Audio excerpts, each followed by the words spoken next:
Hello folks, buckle up because Apple's officially gone off the rails with the iPhone 16e, and it looks like Apple has straight up forgotten why the iPhone SE even existed. Remember when the SE was supposed to be an affordable way to sneak into the Apple ecosystem, making it easier to switch to iOS? Yeah, well, that dream's dead. At $600, this phone doesn't just miss the mark, it's playing for the wrong team. Instead of being a gateway to iPhone heaven, it's a VIP pass to bad decisions. Let's have a real talk. You compare the iPhone 16e with anything else out there and the competition doesn't just win, it mops the floor, takes a victory lap and sends Apple a thank you note for making it so easy. Sure, I get it. The iPhone's a big deal in the US and Apple's a pro at keeping you trapped in its shiny polished ecosystem. A lot of folks eyeing the 16e won't even glance at an Android phone, even if the Android's practically handing out freebies. But come on Apple, does that mean you have to throw outdated hardware at people like it's some kind of prize?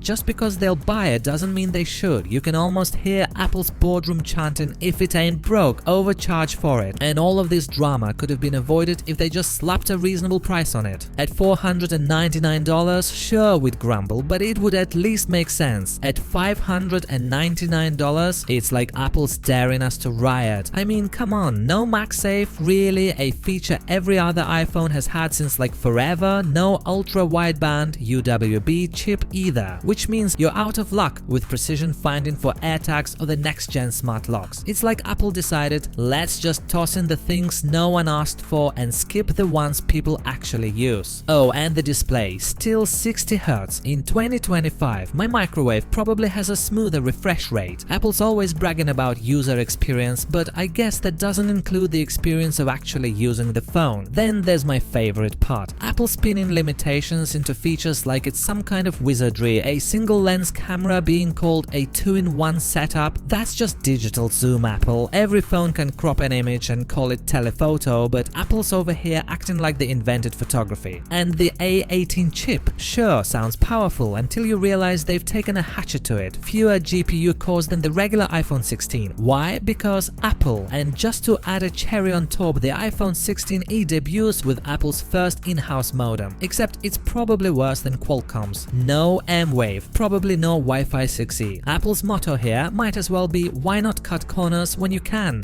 And don't even get me started on Apple Intelligence. It's the most overhyped, undercooked software rollout we've seen in a while. Half the features aren't even live yet, and by the time they are, we'll be deep into the iPhone 17 era. Oh, and fun fact, Apple could have easily put these features on the iPhone 15, but nope, they decided, sorry, only the 15 Pro and up. Classic Apple move, limiting features not because they have to, but because they can. And what does Apple Intelligence even do? Magic eraser? Google did that ages ago, summarizing text. Cool, I guess, if you're too busy to read. But let's be real, are these features really worth upgrading for? Look, the iPhone 16e exists for one reason, to fill those free phone when you switch carriers deals. Normally, that's fine, except Apple's now making worse phones just to slot into those promotions. Instead of offering a true budget-friendly iPhone, they're peddling an overpriced, artificially limited product. And they know most people won't care because they're getting it on a payment plan. You want proof? Check out the pre-orders. When the iPhone 16 Pro Max launched, certain configurations sold out in 18 minutes. Apple had to push delivery dates within the first hour. Meanwhile, the iPhone 16e is still chilling on shelves. Zero rush, zero hype. Why? Because the people buying this phone aren't camping out at midnight for it. They're the ones who stroll into a store and grab whatever's on sale or get it for free from a carrier.